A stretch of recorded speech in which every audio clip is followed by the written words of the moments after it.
రామేశ్వరం గ్రామంలో భారత రాజ్యాంగం శిల్పి డాక్టర్ బిఆర్ అంబేద్కర్ 135వ జయంతి వేడుకల్ని ఘనంగా నిర్వహించారు. గ్రామ ఫీల్డ్ అసిస్టెంట్ వెంకటేష్ గారి ఆధ్వర్యంలో ఉపాధి హామీ కూలీలు అంబేద్కర్ జయంతిని ఉత్సవంగా జరుపుకున్నారు. ఈ కార్యక్రమానికి గ్రామ సర్పంచ్ మౌనిక హాజరై డాక్టర్ బిఆర్ అంబేద్కర్ గారి సేవలు స్మరించుకున్నారు. అలాగే ఈ వేడుకల్లో డాక్టర్ బిఆర్ అంబేద్కర్ యువజన సంఘం సీనియర్ నాయకులు సుల్తాన్, కాంగ్రెస్ పార్టీ సీనియర్ నాయకులు యాటవారి శ్రీనివాసులు, గోవర్ధన్, నాయకులు గోపాల్, ఉద్యమ నాయకులు వేణుపోతుల ఆంజనేయులు పాల్గొన్నారు. ఈ సందర్భంగా అంబేద్కర్ ఆశయాలను అందరూ స్మరించుకున్నారు.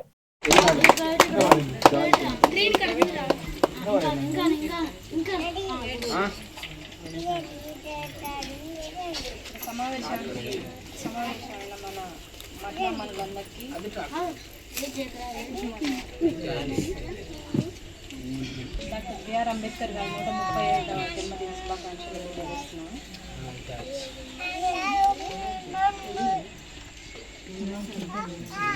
ఆయన పుట్టినటువంటి రోజును మన దగ్గర జరుపుకోవడం అంటే మన వాళ్లకు సర్వసాధారణంగా బాబాసాహెబ్ అంబేద్కర్ను ఈ శ్రమజీవుల నుంచి వచ్చినటువంటి వారసత్వాన్ని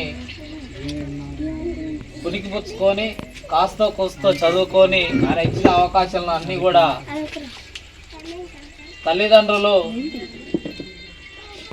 వాళ్ళు కష్టపడి శ్రమిస్తూ తన బిడ్డలను ఎదిగించాలనే క్రమంలో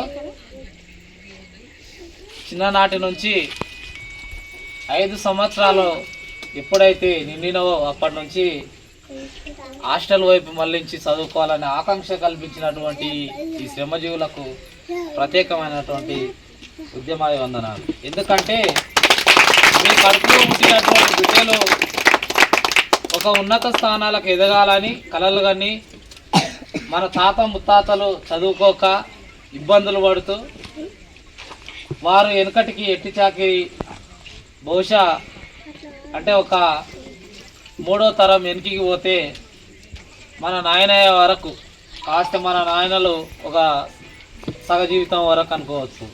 అక్షర జ్ఞానం అందలేని స్థితిలో ఉన్నటువంటి ఈ ఊరికి వెలివాడని చెప్పుకుంటున్నటువంటి నెట్టివేయబడ్డ పూరి గుడిసెల్లో వికసించిన ఆ పువ్వే డాక్టర్ బిఆర్ అంబేద్కర్.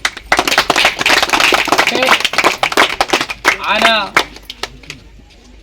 వాళ్ళ తండ్రి చదువుకోనప్పటికీ వాళ్ళ తల్లిదండ్రులకు 14 మంది సంతానం.